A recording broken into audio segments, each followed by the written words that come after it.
Shalom Aleichem, Shavuatov, selamat pagi Bapak-Ibu sekalian. Rabi sudah ada bersama dengan kita di lobi. Saya akan segera admit beliau, akan segera masuk ke dalam meeting room kita, dan kita akan segera mulai sesi online Torah kita pagi ini. Todah.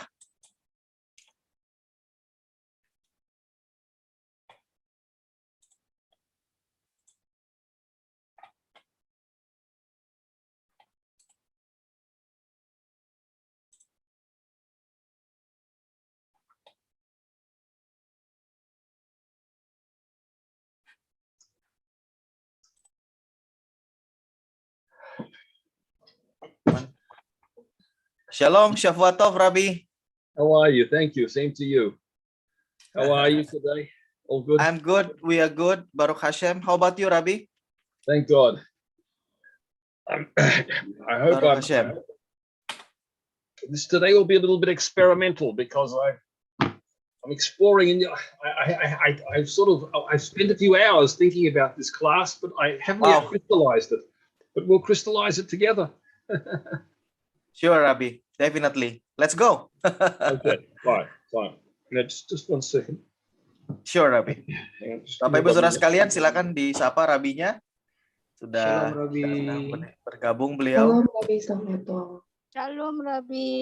Hello, how are you? Shalom. Okay, now just 1 second. All right, hang on, just a second, sorry. Where are we?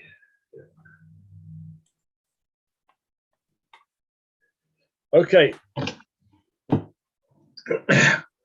Well, today I wanted to I thought maybe we might start a big series now on the theology of the Noahide laws, and I would like to start today by discussing certain aspects of how we go about it and what's involved.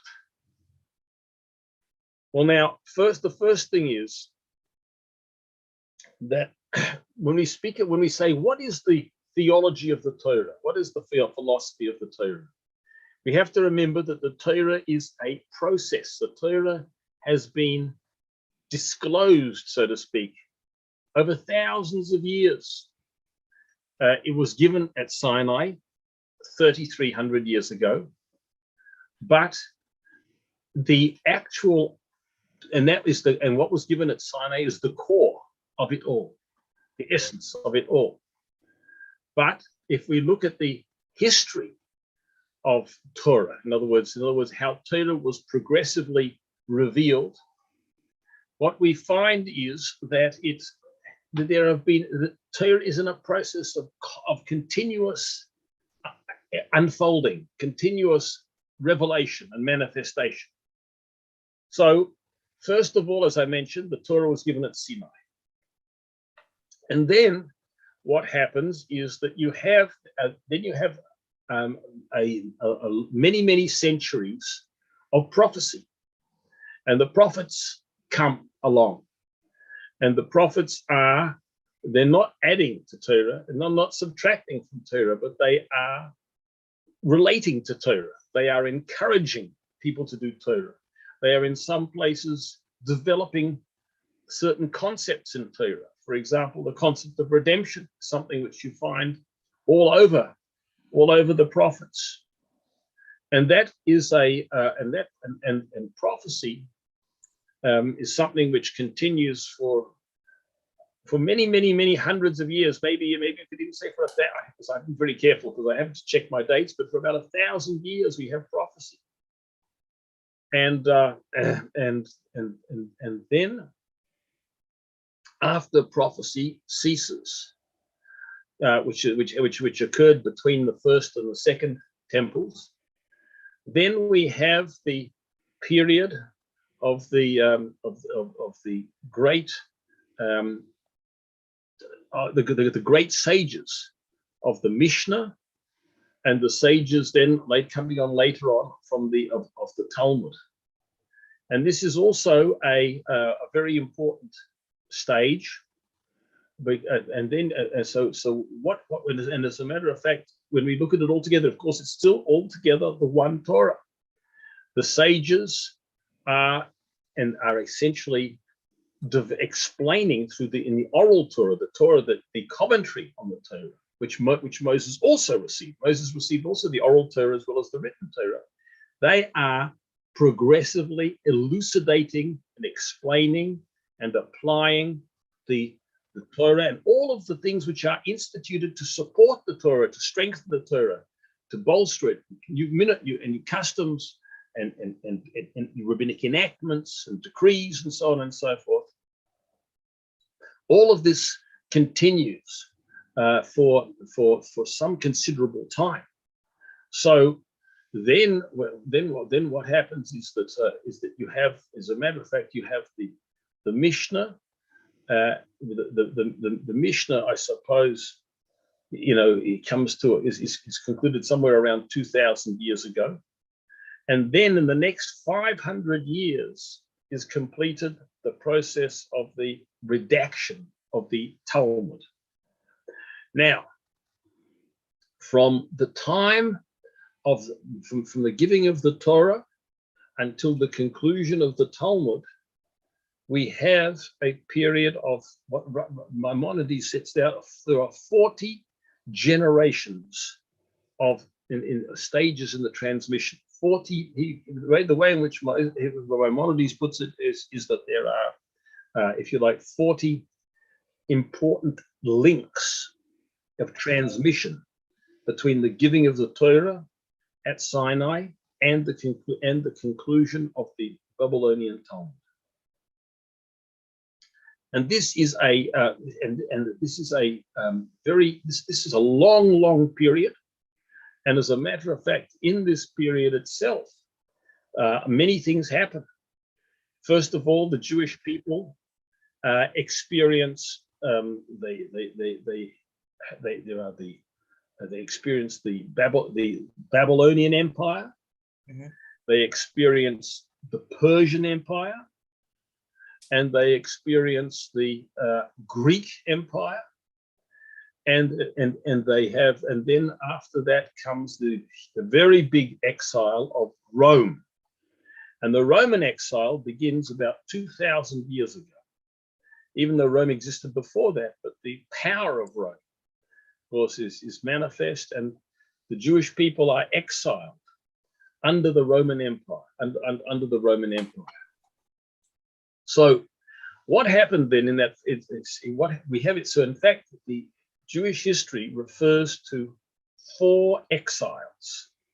The first exile is Egypt, of course, was an exile, but that's in a sense, that's prior to everything. We're talking about exiles which occur since the Jewish people have received the Torah. So there is the Jewish people are subject to Babylon, to Persia, and to Greece. All of these first 3 exiles, and then finally comes the Roman exile. And the Roman exile, our sages say, that is the final exile. That is the exile which we are still in. So what does that mean? What that signifies is that Rome is obviously signifies, if you like, it's not just Rome, it was Christianity. It was the last 2,000 years, which has largely been a Christian epoch, and Rome, of course, became converted to Christianity. So you have then this is the last major exile. It says before redemption. At all events,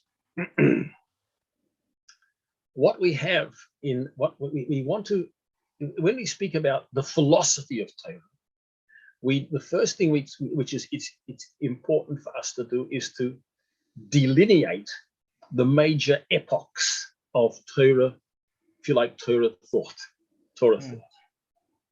Now, or Torah philosophy. Have I said too much to translate already, or can I keep going a bit longer there? Okay, I think I need to translate that first, Rabbi, before you go to the very important subject later on. Okay, Jadi selamat pagi Bapak Ibu sekalian, Syafuatov sekali lagi, dan kali ini Rabi akan membawa kita kepada sesuatu yang boleh dikatakan konseptual, tetapi sangat penting, yaitu terkait dengan teologi daripada Taurat. Dan tentunya ini sangat penting buat kita karena kita sebagai Noahide, kita percaya kepada Taurat, kita berlandaskan kepada Taurat, sehingga kita perlu mengerti, memahami peristiwa penting dan bagaimana Taurat itu ditransmisikan seperti itu ya. Oke, baik. Nah, kita semua paham bahwa Taurat itu diberikan secara formal, sekali lagi secara formal kepada bangsa Israel itu adalah di Sinai, itu sekitar 3.500-an tahun yang lalu, gitu kan. Tetapi sebelum-sebelumnya kita tahu juga bahwa para pendahulu daripada Bani Israel, termasuk sampai kepada Nuh, kalau kita tarik kepada kepada zaman sebelumnya lagi, itu sudah ada jejak Torah di situ, gitu kan, mulai dari persembahan, konsep-konsep tahir dan tidak tahir, seperti itu semua sudah ada. Oke. Nah, tapi kita akan mulai pembahasan kita mulai dari yang di Sinai, dan kita tahu peristiwa Sinai itu adalah pemberian daripada inti daripada Taurat, gitu kan. Nah, dan semenjak itu, semenjak daripada peristiwa Sinai itu adalah dikatakan oleh Rabi tadi, Taurat bersama dengan Bani Israel, bersama dengan bangsa Israel, mengalami proses yang namanya proses penyingkapan secara terus-menerus. Itu yang penting, gitu kan. Jadi gini, bukan berarti Taurat itu tadi Rabi mengatakan bukan berarti Taurat itu diberikan secara tidak utuh, tetapi ketika diberikan, tadi Rabi berkata, baik itu Taurat tertulis maupun Taurat lisan, itu Musa menerimanya di padang gurun Sinai. Hanya saja karena perubahan zaman, proses pengaplikasian segala macam, maka itu buat bangsa Israel itu disingkapkan, boleh dikatakan itu adalah tahap demi tahap, gitu kan.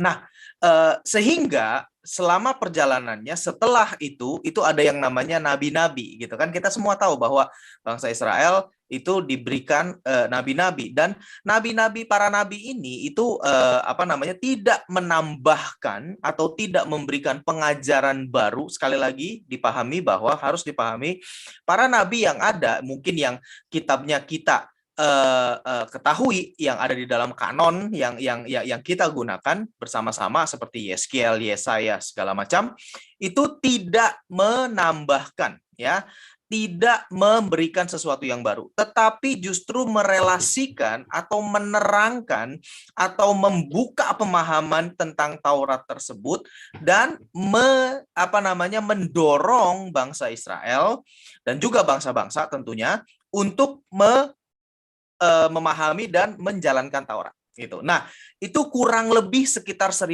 tahun, gitu ya, mulai dari Sinai sampai dengan masa Nabi selesai. Kita tahu bahwa masa Nabi itu sudah selesai ketika bait kedua itu dihancurkan, selesai, tidak ada lagi. Bahkan sebelum itu sudah dikatakan selesai, beberapa puluh tahun sebelum itu sudah dikatakan selesai. Jadi saat ini ya nggak ada lagi masa Nabi, gitu kan. Nah, lanjut. Setelah bait suci kedua dihancurkan, ada lagi satu masa secara pergerakan, itu adalah masa Misnah atau Talmud. Ya, itu adalah masa di mana para rabi-rabi besar itu mengajar. Mereka tidak menganggap mereka nabi dan mereka tidak pernah klaim itu nabi karena memang sudah selesai. Tapi mereka terus mendampingi bangsa Israel dalam perjalanan hidupnya sesuai dengan perkembangan zaman, sehingga mereka melihat kondisi zaman, lalu melihat Tauratnya seperti apa, istilahnya seperti tadi, proses penyingkapan itu terus dibukakan terus, gitu kan, seperti itu. Dan itu sampai dengan 2.000 tahun yang lalu, ya, sampai dengan selesai peredaksian daripada Talmud Babilonia, kita pakai tonggak ukurnya seperti itu 2.000 tahun yang lalu. Nah, di situ mulai ada yang namanya aplikasi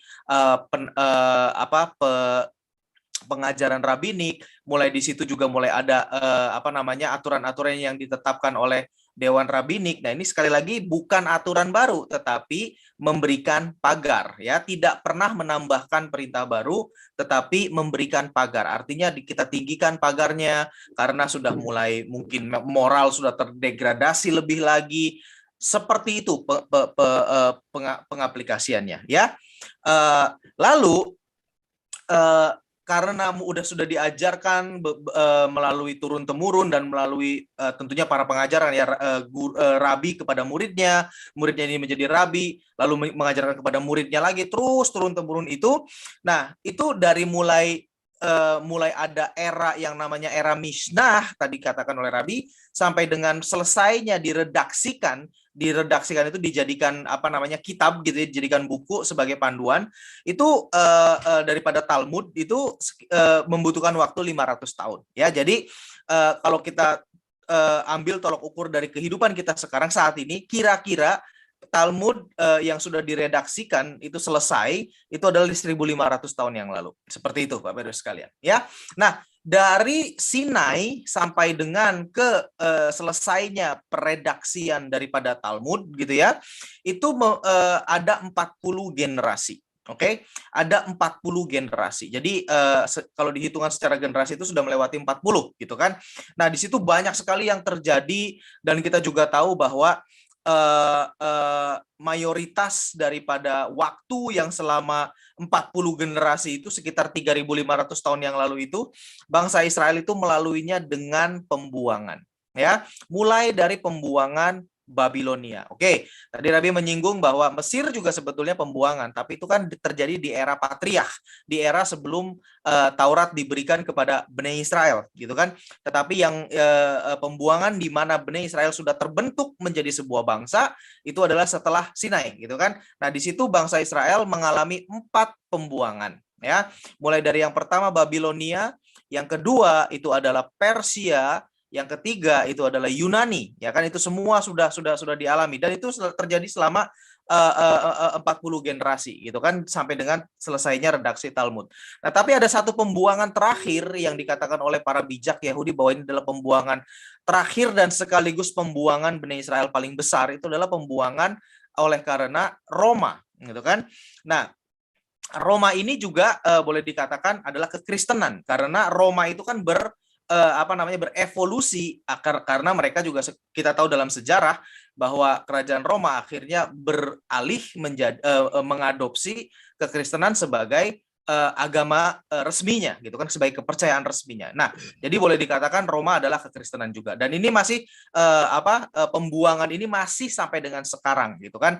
Nah, ini yang akan nanti Be'ezrat Hashem akan segera berakhir, dan tentunya ketika Bani Israel selesai dalam pembuangan, bukan hanya Bani Israel tetapi seluruh dunia akan masuk kepada penebusan terakhir. Nah, kembali kepada topik kita bahwa kalau kita ingin mengerti itu semua, kita harus melihat peristiwa-peristiwa penting dalam 40 generasi tersebut yang nanti akan segera dikupas oleh Rabi dalam penjelasan berikutnya. Over to you, Rabi. Major epoch. Okay, just 1 second. So we have, as mentioned, 40 generations for 40 stages, 40 links between the giving of the Torah and the completion, which is 33, about 1,300 years before the Common Era, and then finally also the completion of the Torah, the completion of the Talmud, of the redaction of the Talmud in the period of around about 500 in the Common Era. So it's interesting to note then that it's almost a period of 2,000 years in all, and that is all one stage, if you could like. I mean, obviously there are different. It has parts. It has different steps within it, but in a sense, it forms one whole unit. Now, what that is all about has to do with if in philosophical terms. In philosophical terms, it looks at the way in which God operates in nature. Now, I'm not talking about law here. I'm not talking about halacha, because I'm talking about philosophy. Philosophy, in other words, what is philosophy? Philosophy is trying to understand the ultimate nature of things. And this was always a part of Torah as well. Torah tells us what to do, but Torah also conveys an understanding of the world. That is what philosophy is about also. But there is a very important difference, as we'll see later on, between the philosophy, if you like, which is in Torah, and the philosophy which is occurring within the world at that time. I will hope to talk about that at a later stage. But it's, if you like, it has to do with the manifestation of God in an immanent way, in other words, within the creation. We then come to a stage which after that, it corresponds to the time which in secular terms we call the Middle Ages. Now, the Middle Ages, people like in the West, people call it the Dark Ages.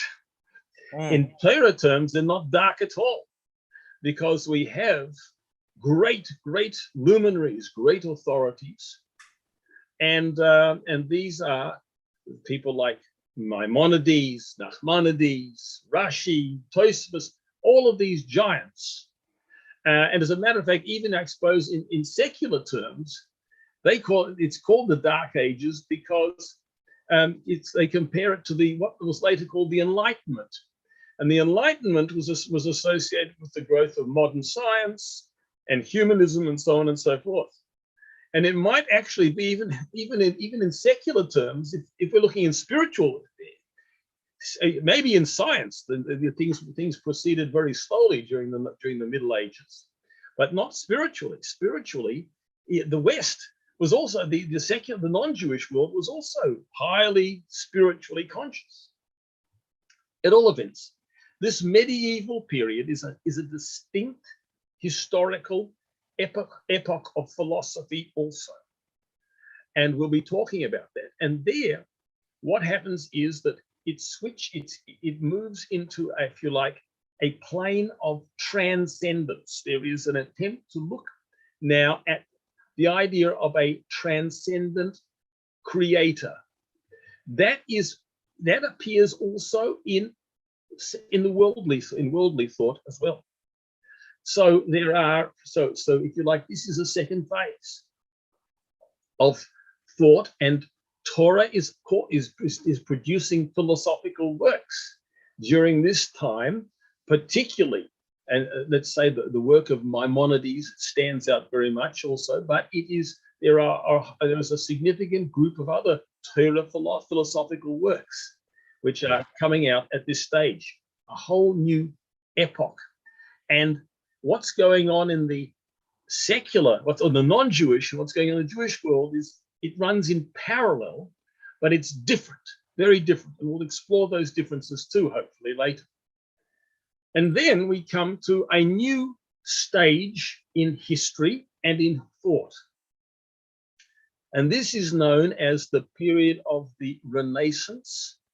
It's the Renaissance is the first stage. That's around the 1500s perhaps of the secular counting, and it goes on and then that's followed about maybe 200 years later by what is called the Enlightenment. These two movements, the Renaissance and the Enlightenment, are what we call modernity. They're called they are certainly in the Western historical thinking, it's called modernity. And this too is another new phase in secular thought and a new phase also in Torah thought.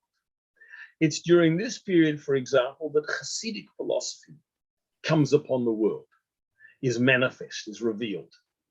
And so then that is a major new development also.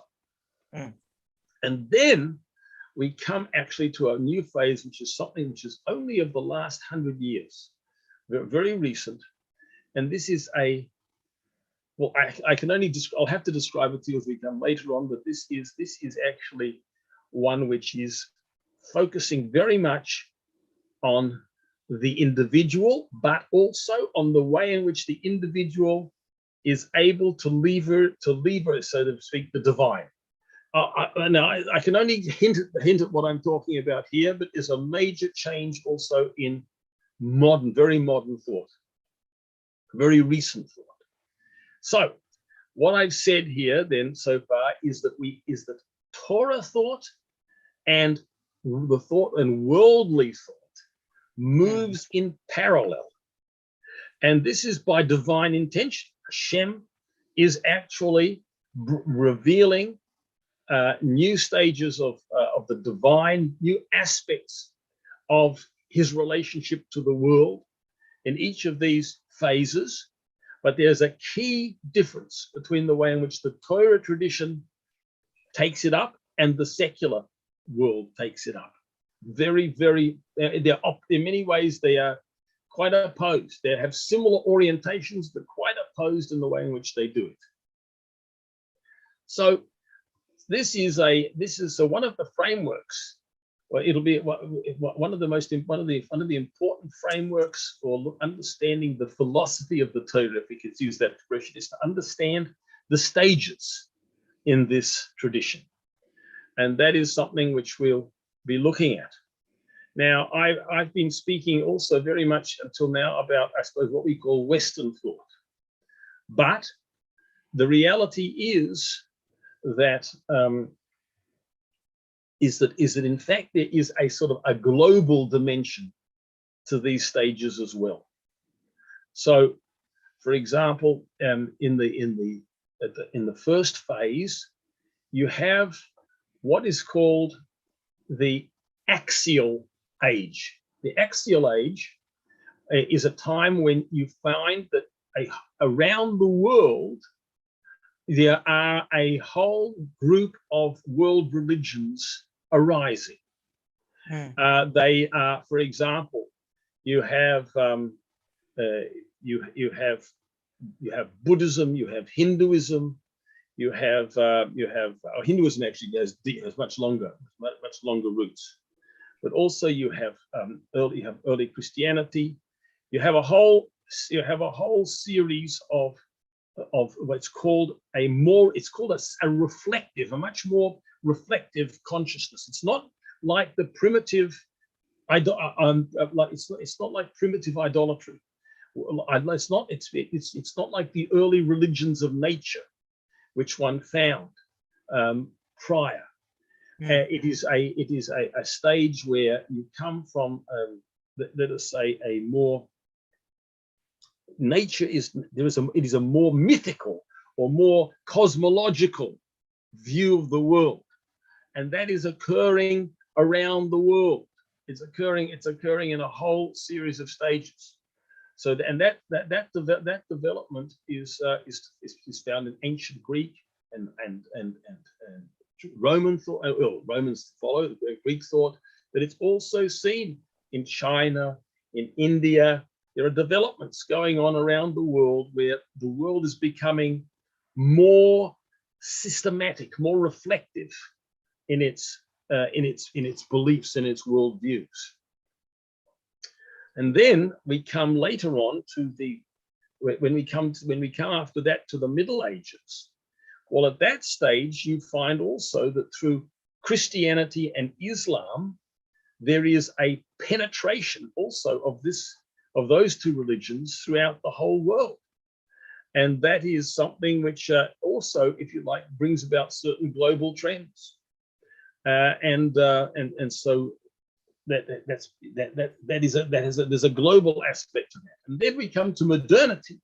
Well, we know that through Europe, where where the Renaissance and the Enlightenment took place, well, there you have the heyday of colonialism.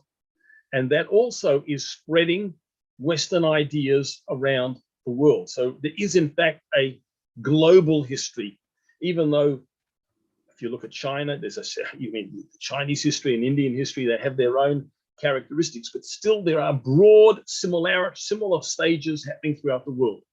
Anyway, so the point I want to make here is there is a series of stages in thought which occur throughout the world. And this is paralleled by a series of stages in Torah thought also.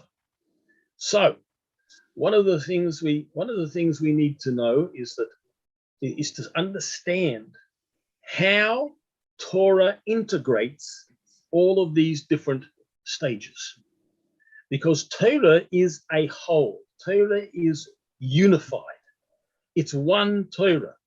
And everything which comes out of Torah, which is revealed, is consistent with what has gone before, which it brings out new dimensions. It's not, it's what you find is that there are new emphases. It was all there at the very beginning.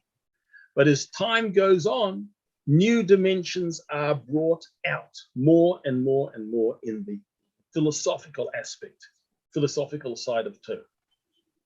So therefore, we're going to have to understand Torah. We have to understand the relationship between these different epochs in Torah philosophy, and how these different epochs are focusing on different aspects of the divine. And this is so this is the first thing that we'll have to look at, and hopefully I'll be able to discuss that as we go on. Now, there are other dimensions as well. So let me just see how we're going for time over here. Yeah, okay. Rabbi, So, can I just you want to translate? You translate. Translate first, yes, because you already explained quite a lot of important things. Yes. Oke, jadi Bapak Ibu sekalian, kelanjutannya adalah dari tadi kita kan sudah mempelajari bagaimana Taurat itu sampai dengan 1500 tahun yang lalu gitu kan.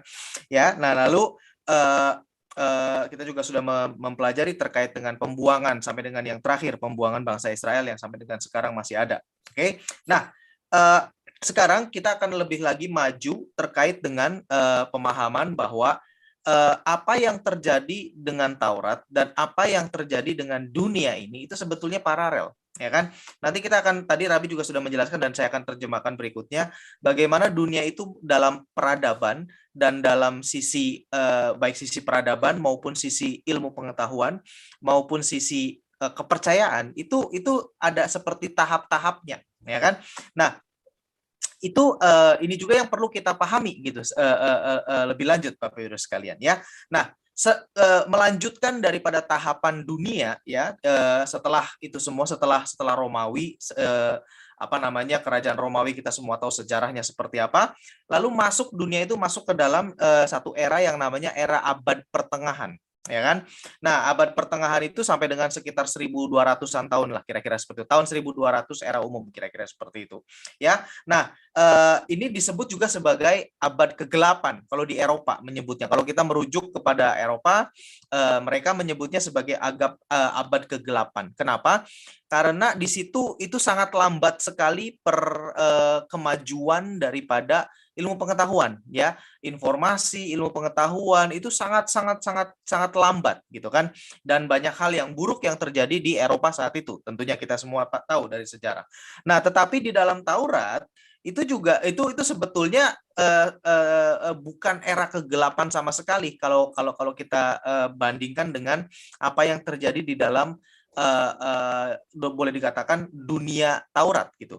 Karena di era tersebut itu ada lahir rabi-rabi besar, orang-orang besar yang sangat berpengaruh sampai dengan saat ini. Kita tahu ada Rabi Moshe ben Maimonides, lalu Rabi Moshe ben Nachmanides, dan juga ada Rabi yang Rabi besar juga Rashi, itu lahir semua di sekitar abad pertengahan atau Middle Ages gitu kan.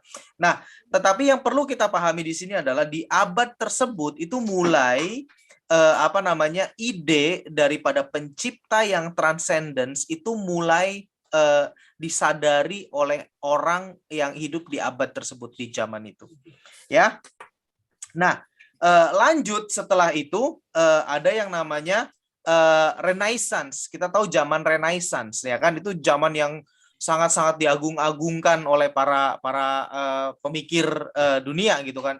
Karena di situ memang mulai ada yang namanya akselerasi atau percepatan daripada ilmu pengetahuan dan informasi. Kita semua tahu era industrialisasi apa segala macam ada di situ seperti itu ya. Nah, di sini di dalam era era Renaissance juga sekitar 200 tahun setelahnya, yaitu di sekitar tahun 1500 1600 sampai dengan 1800-an sekian gitu ya.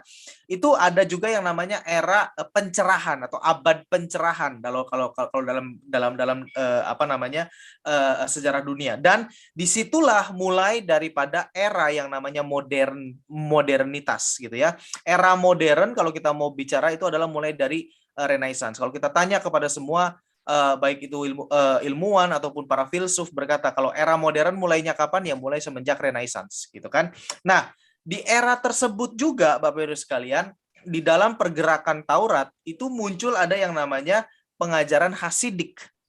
Dan ini juga sebuah tonggak sejarah atau tonggak penting di dalam filosofi ataupun juga teologis daripada Taurat atau penyingkapan daripada Taurat gitu ya. Itu penting lagi. Nah, lanjut zaman bergerak lagi sampai dengan 100 tahun ke belakang gitu ya.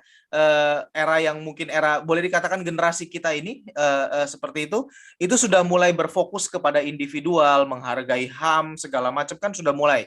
Kita sampai dengan sekarang kita pun juga udah mulai sampai dengan sekarang masih berlaku gitu kan. Nah, lalu ada juga Bapak Ibu sekalian terkait dengan tadi kan kita bicara mengenai ilmu pengetahuan, info dan peradaban gitu ya. Ada juga sebetulnya pergerakan kepercayaan di sisi yang lain atau disebut di dalam Rabi itu dimulai dengan axial age, yaitu boleh dikatakan adalah bagaimana kepercayaan ataupun agama dunia ini berkembang gitu kan. Nah, mulai dari yang zaman kuno seperti itu sampai dengan yang dibawa oleh Babel tadi, lalu dilanjutkan oleh Persia, lalu dilanjutkan oleh Yunani dan sampai dengan Roma. Itu sebetulnya satu kesatuan karena itu sebuah kepercayaan kuno. Mereka percaya bahwa dunia itu sesuatu yang juga mistik seperti itu kan, berhubungan dengan sesuatu yang spiritual, sesuatu yang mistik segala macam ya. Maka dari itu kalau kita lihat Bapak Ibu sekalian, kepercayaan keperti kepercayaannya Roma kita tarik ke belakang sampai dengan Babel itu mirip semua. Cuman beda istilah dan cuman beda nama saja gitu kan, tapi konsep-konsep dan praktek-prakteknya itu mereka mirip semua gitu kan. Hari-hari rayanya juga mirip-mirip aja, cuman dibeda-bedakan namanya aja. Contoh paling gampang dari Yunani ini tidak dijelaskan oleh Rabi tapi saya tambahkan, dari Yunani ke Roma gitu kan, Zeus dijadikan Jupiter seperti itu kan, intinya sama-sama aja gitunya ya. Nah, itu di bagian yang kuno gitu kan. Nah, masuk kepada abad pertengahan itu mulai ada berkembang lagi pergerakan dalam kepercayaan itu yang menguasai dunia, artinya kepercayaan yang melanda atau diadopsi oleh sebagian besar dunia gitu kan. Oh ya, sebelum itu tadi Nabi juga menjelaskan selain daripada yang di barat itu ya, mulai dari Babel segala macam sampai dengan Roma, ada juga yang di timur tetapi lebih terisolasi ya, sama juga seperti Cina dan juga India, mereka juga punya sendiri kan seperti itu. Oke. Nah, sekarang masuk ke pertengahan, abad pertengahan. Nah, abad pertengahan ini mulai ada lagi juga kepercayaan atau agama yang diadopsi oleh mayoritas daripada umat manusia. Kita semua tahu dua agama besar, kekristenan dan juga Islam. Itu munculnya di abad pertengahan, gitu kan? Nah, seperti itu. Jadi bergerak juga gitu, ya. Nah, yang perlu dipahami tadi Rabi mengatakan, kenapa Rabi mengungkapkan hal ini? Karena dunia ini kan seperti bergerak tahap demi tahap kan, seperti tiba-tiba melanda dunia gitu kan, berubah semuanya. Lalu ada satu hal lagi, berubah lagi semuanya. Itu kan seperti step gitu kan, seperti manusia itu dibawa kepada tahap demi tahap demi tahap demi tahap dalam segala aspek. Ya, nah ini juga sebetulnya Bapak Ibu sekalian paralel dengan filosofi dan pemikiran Taurat gitu loh kan. Dan ini semua memang berjalan bersamaan dan memang ini semua adalah rancangan yang sangat sempurna daripada Sang Maha Pencipta. Gitu ya. Nah, sehingga kalau kita mengerti hal ini, kita akan bisa mengerti juga bagaimana Taurat itu terintegrasi di dalam setiap tahap daripada ini semua. Ya, nah dan setiap tahap, setiap zaman yang kita bicarakan tadi, zaman kuno, zaman abad pertengahan, zaman Renaissance, itu sebetulnya berfokus kepada aspek ilahi yang berbeda-beda yang nanti akan dijelaskan oleh Rabbi. Over to you, Rabbi. Thank you. Okay, just a second, 1 minute. Let's get this. So what we find here also is the next interesting question to ask is what is the relationship between Torah thought and the thought of the world? What's going on in the world? Now, this question is one which is very relevant to us because we are, after all, talking as Jews and Noahites. How is the world in some way being drawn closer to the recognition of God?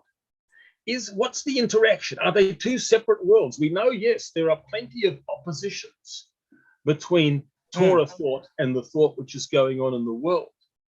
But is there any process by which, so to speak, Torah thought is leading, is drawing the world towards closer and closer towards redemption? In other words, what is the connection? Here we are sitting here today, thank God, talking we're talking Torah. We are on the same page, absolutely on the same page. To say that the ancient Greeks and the Jews were on the same page, or that in medieval Europe and the Jew is not quite the same. It's not to the same degree, but by any means. There were antagonisms and so on and so forth. But we need to see, is Torah in some sense influencing the world as it progresses through these stages? It's a very deep and very hard question to answer. Well, certainly, this is one thing is for certain. When the Torah was given 3,300 years ago, it altered the whole world. Now, can we document that? It's hard to document that. But our sages say that the influence of the giving of the Torah was significant. It did at some level, it affected the whole of creation. And maybe we can say that what it did is that it began to orient the world out of primitive idolatry. It began to pull the world out of primitive idolatry. It is a matter because the first 2,000 years of human history are characterized by our sages as a time of tohu, a time of void, a time of all kinds of nature religions and idolatries and so on and so forth. When the Torah is given, I mean, you had that in Egypt. Egypt was plainly idolatrous, and so what happens then in the period of the 40 generations from the giving of the Torah right through to the completion of the Talmud, you find that instead of having this multiplicity of nature religions, you have already now a movement towards at least talking about a deity, about a God.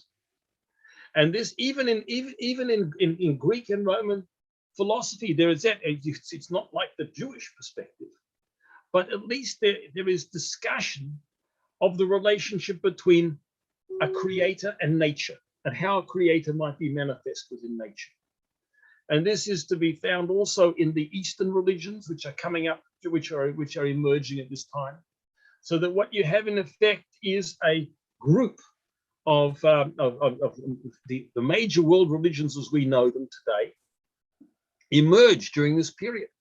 And interestingly, they are all, with the exception of Confucianism, which I cannot link back to Abraham, they all link back to Abraham in various ways. But Abraham is the, it influences the beginnings of Hinduism and therefore also of Buddhism, the concept of the reincarnation of the soul, and so on and so forth. And I'm not sure how it is, but some people say that even Plato and Aristotle were influenced by Jewish developments. I don't know. I'd have to look for the documentation of that.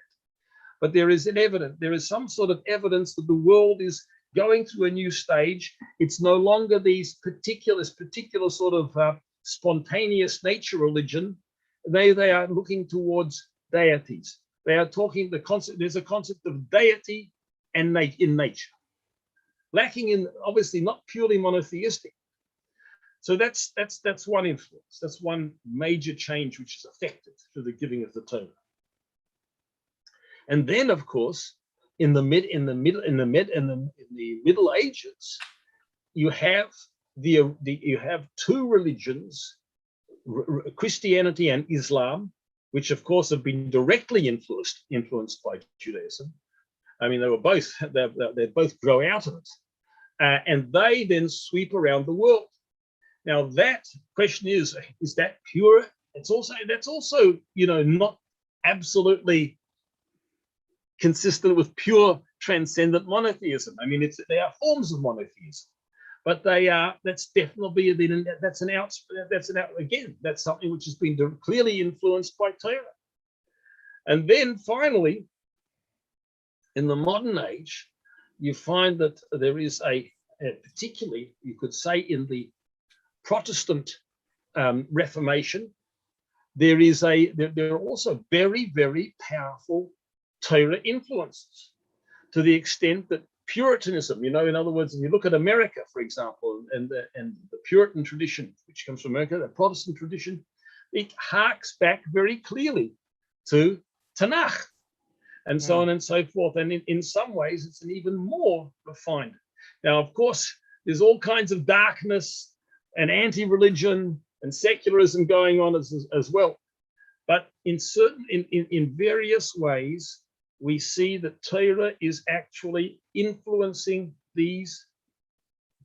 civilization. So therefore, what we have is not just a parallel epochs in Torah thought and the thought which is going on in the world, but it is also there's also a process of influence. The Torah, if you like, represents the pure expression of what is happening in each of these stages. Torah is pure at every point, at every stage.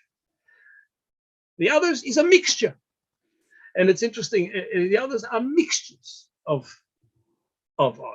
truth and that which is not yet truth. But at all events, there is a stage. So therefore, when we see that Torah draws in humanity, it brings in humanity, it affects humanity, and so this is why, I mean, there were always righteous Gentiles, there were always good Gentiles, righteous Gentiles, but nothing was as conscious as we have today. Today, we have an absolutely self-conscious Noahide movement, which is humanity in a state of complete alignment with Torah. This did not exist in the same degree before. So, in a sense, now that's where we are, and but you could say that Torah was having its effect all the way along. But now it is a process of it is if you like a conscious partnership, and that's what distinguishes the present from all the previous stages. I'll let you translate that. Oke, Rabbi. Baik, Bapak Ibu sekalian. Selanjutnya kita perlu memahami, karena kita kan tadi Rabi berkata bahwa kita adalah seorang Noahide gitu kan, ataupun juga yang masih baru dalam tahap mungkin ingin menjajaki atau segala macam. Tetapi kita sudah memiliki kesadaran akan Taurat. Nah, ini nanti akan ada hubungannya dengan bagian belakang yang tadi Rabi jelaskan.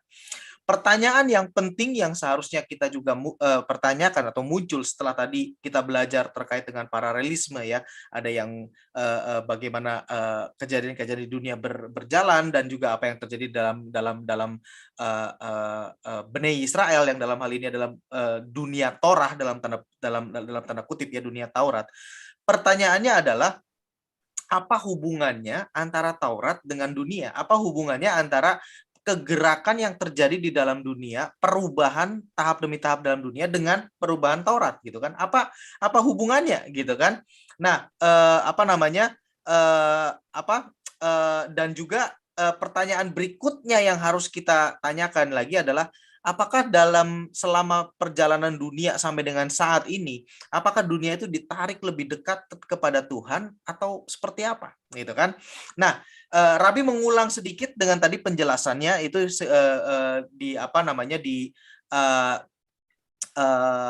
perjalanan dunia ya, 2000 tahun pertama dari mulai penciptaan sampai dengan tahun 2000 gitu kira-kiranya ya, itu adalah dikelompokkan atau disebut oleh para bijak Taurat, para bijak Yahudi sebagai era, ataupun ya era boleh dikatakan zaman tohu, zaman di mana bukan kekacauan ya, sebetulnya belum terbentuk gitu kan, zaman belum terbentuk kira-kiranya. Nah, di situ makanya muncul penyembahan berhala secara alamiah, yaitu makanya ada yang menyembah gunung lah, ada yang batu segala macam, pohon segala macam gitu kan. Nah, itu boleh dibilang apa sih, itu sebutnya animisme ya, atau seperti itu. Ya, dulu seperti itu. Nah, lalu setelah itu masuk ke dalam 2000 tahun berikutnya, yaitu di mana orang Yahudi itu selama 40 generasi itu mengalami pembuangan, itu justru ada konsep baru yang diperkenalkan, yaitu adalah konsep tentang Tuhan. Setidaknya mereka bicara tentang Tuhan, walaupun mereka bilang zaman-zaman dulu ya, seperti orang-orang Mesir atau orang apalagi Babilonia, mereka ada yang menganggap manusia itu Tuhan, ataupun juga mereka Tuhannya banyak segala macam. Ya, setidaknya ada bicara mengenai Tuhan, gitu kan? Beda lagi dengan yang dahulu. Jadi mereka udah nggak lagi menyembah gunung apa segala macam, tapi mereka sudah mulai ada konsep yang namanya konsep Tuhan, gitu kan. Nah, di dalam 2000 tahun yang itu tadi yang kedua, ketika masuk ke dalam Yunani, ketika masuk ke dalam kerajaan Yunani yang lanjut kepada kerajaan Romawi, itu mulai ada konsep yang namanya antara pencipta dengan ciptaan. Nah, sudah mulai nih ada pencipta gitu kan, dengan ciptaan gitu kan. Nah, dan sebetulnya ini juga paralel juga gitu kan dengan bukan paralel, artinya sudah mulai mengarah kepada yaitu tadi pencipta dan ciptaan. Nah, tadi Rabi berkata bahwa Taurat itu kan yang murni. Taurat itu segala zaman ada. Nah, justru yang di pergerakan dunia ini, yang di luar Taurat ini, yang seperti tertarik gitu loh. Tetapi tertariknya step by step. Mulai dari ada penciptaan, ada segala macam gitu kan. Nah, di zaman yang sama juga di India dan China itu kan di daerah timur gitu kan, kita kenal bahwa di situ ada yang namanya Hindu dan Buddha gitu kan. Nah, itu sebetulnya juga terkoneksi dengan Yudaisme, terkoneksi dengan Taurat. Buktinya adalah konsep reinkarnasi, konsep kalau dalam Taurat kita kenal dengan Gilgul gitu kan, yaitu mereka kenal juga di sana gitu kan. Nah, itu bukti bahwa sebetulnya itu mereka terkoneksi sedikit banyaknya. Cuman kayak koneksinya itu fragmen by fragmen, kepecah-pecah seperti itu Bapak Ibu sekalian ya. Lanjut lagi ke abad pertengahan, kita kenal dengan sebuah dua agama mayoritas, kekristenan dan Islam. Jelas ini tidak bisa dibantah oleh siapapun, ada koneksinya yang kuat dengan Taurat, baik kekristenan maupun Islam, ya kan? Ya, kita nggak usah bicara lebih detail, tapi yang jelas siapapun kalau kita mengerti bahwa ini ada koneksi erat dengan Taurat. Bahkan banyak orang yang beranggapan karena nggak mengerti dan tidak menggali sejarah bahwa kekristenan adalah kelanjutan daripada Yudaisme, padahal tidak gitu kan. Seperti itu. Nah, lanjut kepada era modern. Era modern muncul di dalam dunia Kristen itu sendiri ada yang namanya Protestan, gerakan Protestan.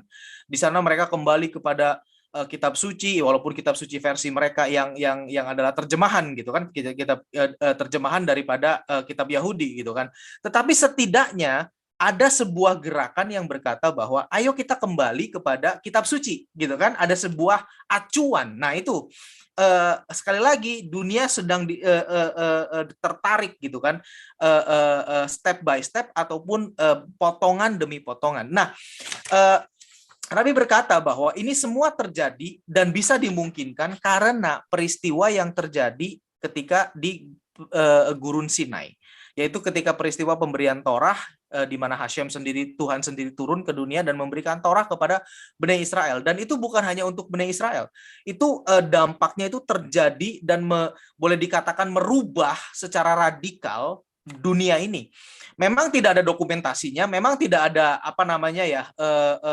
wujud perubahannya yang bisa kita buktikan, oh ini loh perubahannya, enggak. Tetapi itu tadi, melalui apa yang terjadi dalam dunia ini, yang seolah-olah tahap demi setahap dalam perjalanan manusia itu seperti tertarik terus ke dalam Taurat gitu kan, seperti tertarik terus ke dalam kemurnian gitu ya. Nah, jadi Bapak Ibu sekalian, sampai dengan saat ini itu boleh dikatakan kita ini adalah sesuatu yang merupakan kelanjutan daripada apa yang dunia ini alami. Kalau dulu boleh dikatakan, tadi Nabi berkata bahwa manusia itu tertarik kepada Taurat itu dalam bentuk pergerakan yang massal gitu kan, mereka nggak ngerti apa-apa. Oh sekarang yang menguasai ataupun yang mayoritas agamanya adalah Kristen kalau di Eropa gitu kan, kalau mungkin di tempat lain Islam seperti itu, ya mereka berbondong-bondong ikut Islam gitu kan, atau ngikut Kristen seperti itu. Lalu seperti ada pergerakan baru lagi kayak seperti di Eropa gitu kan, Protestan gitu kan, berbondong-bondong ngikutin Protestan gitu kan. Nah, tetapi kita saat ini, Rabi berkata, justru di zaman kita sekarang ini, self conscious atau kesadaran manusia itu lebih nyata. Jadi bisa ada orang-orang yang istilahnya ya seperti kita, sekeliling kita apa, tapi kita ngerti bahwa kita harus kembali kepada kebenaran. Kita harus kembali kepada kemurnian itu, yaitu Torah. Tadi Nabi menyebutkan dengan jelas bahwa contohnya kita semua ini, kita semua yang ada di sini, itu sudah memiliki kesadaran dan ini akan terus, gelombang ini akan terus jalan sampai dengan pada akhirnya keseluruhan dunia tertarik masuk ke dalam kemurnian dan kebenaran Taurat. Demikian. Over to you, Rabbi.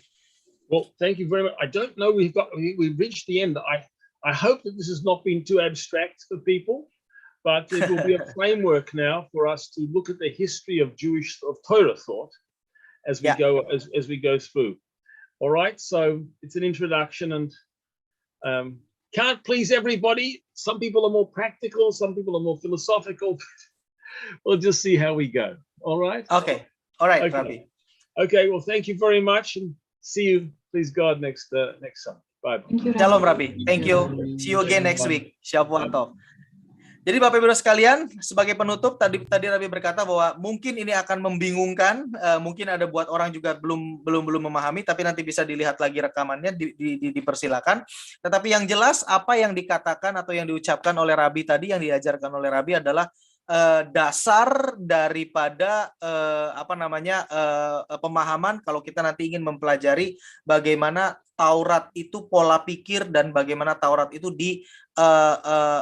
dibuka atau dibuka setahap demi setahap, Bapak Ibu sekalian. Oke, saya paham ada beberapa mungkin pertanyaan yang ada di dalam benak ataupun yang ingin ditanyakan, cuma karena waktu tidak memungkinkan, Bapak Ibu sekalian. Ya, maka dari itu silakan kalau sebagai anggota komunitas Bnei Noah Indonesia, silakan bisa ajukan pertanyaannya di dalam grup kita, ya kan? Nanti saya akan catat dan minggu depan kita akan mulai sesi Shiur Torah online bersama dengan Rabbi dengan mengajukan pertanyaan. Bila mana Bapak Ibu sekalian yang mengikuti via YouTube, silakan bisa menuliskan pertanyaannya di kolom komentar di YouTube. Nanti saya akan juga sampaikan kepada Rabbi di sesi awal minggu depan. Oke, baik Bapak Ibu sekalian, sekali lagi demikian, dan kita tentunya akan lanjut minggu depan ya kan dengan sesuatu yang sangat menarik lagi. Ini sudah cukup dalam dan sudah cukup memusingkan buat kita karena kita harus belajar sejarah, kita harus mengerti bagaimana dunia bergerak, lalu harus mengerti pula apa yang terjadi di dalam Taurat gitu kan sampai dengan. Tapi itulah yang sedang terjadi.